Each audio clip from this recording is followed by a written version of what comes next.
I have Mason French's Kurkdjian's Reflects the Amber. So I feel like there was a rumor that this is kind of a re-release of Seal de Gum. I'm not sure if that's true or not. I've never smelled that anyway.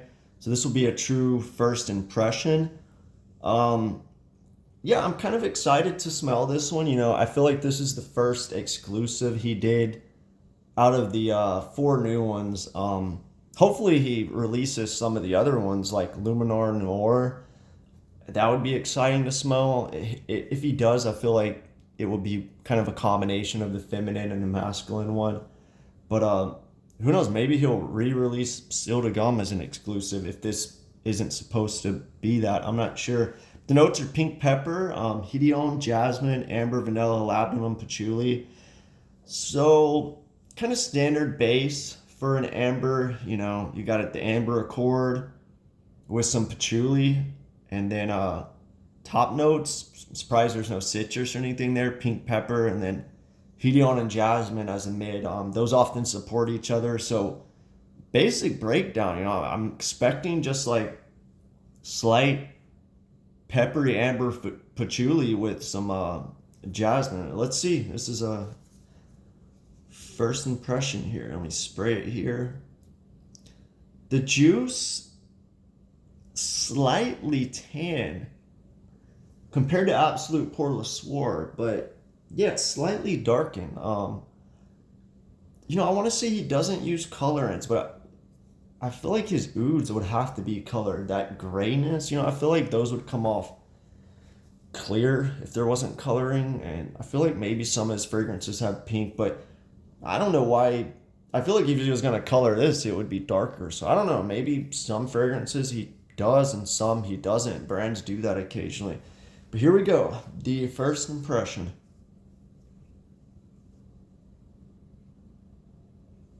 So yeah, off the top, good. Kind of gives me MFK's oud vibes, but like fresher, lighter, without any oud. A little bit of a Grand Soir vibe. It smells like an MFK.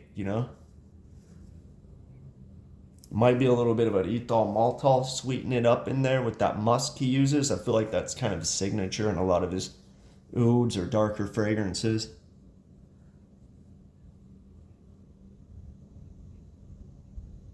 It's what you would expect by MFK. Yeah, think of the ouds that MFK releases. The dry down, more so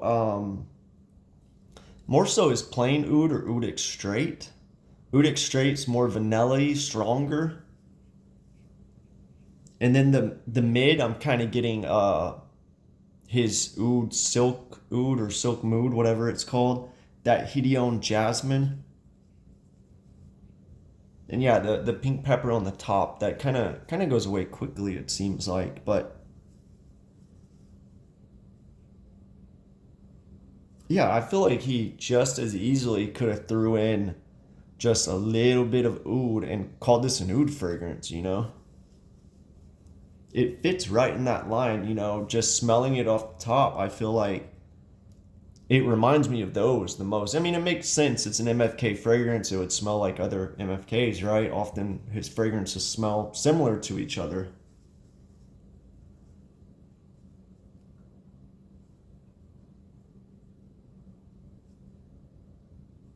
Yeah, so I'm trying to describe this, the base.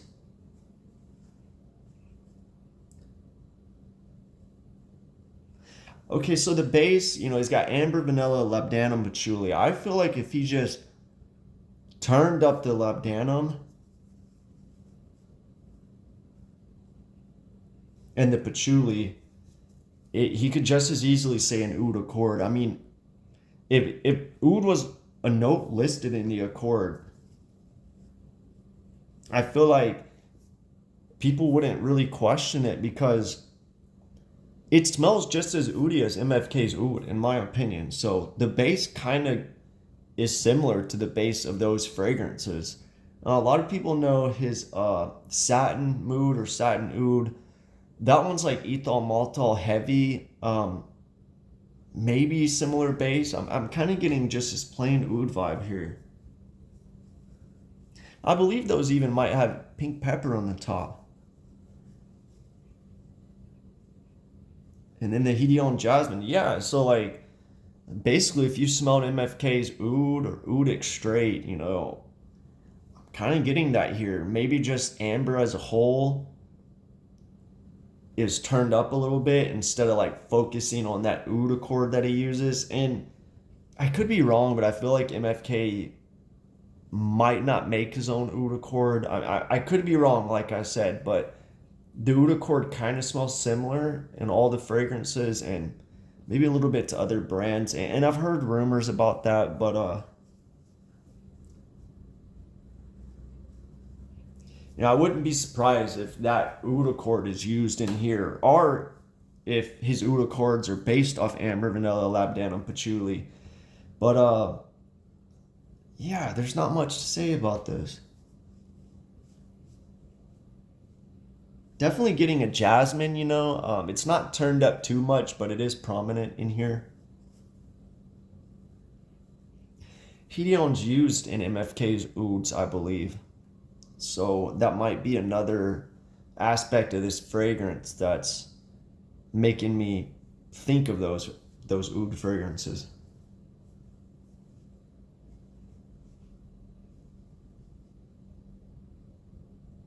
But yeah, think of MFK's oud silk oud, but without any rose. I know those are kind of rose heavy. Just take out the rose and turn up the amber accord a little bit, maybe the jasmine a little bit, and you got Reflets the amber. That's what this smells like to me.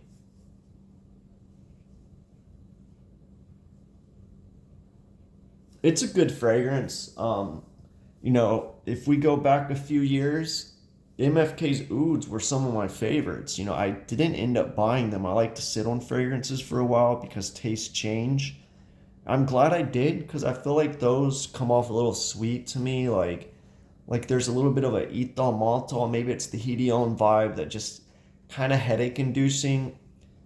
And also, I will say, my advice, they work better in cold weather. I feel like when you wear MFK's oud fragrances, and I'm guessing this one in hot weather, the heat just really turns them into too much for me personally. Even with Baccarat Rouge 540, I feel like if you wear those in really cold weather, they shine a lot better than if you wear them in hot weather and it comes off as sticky. So that's something to take into consideration if you're smelling these fragrances. Yeah, I'm glad he didn't throw. I could see him throwing in something like fruit or something and that really throwing the mix off. But overall, decent fragrance. But similar to his ouds. Yeah, let me know what you think if you smelled this one.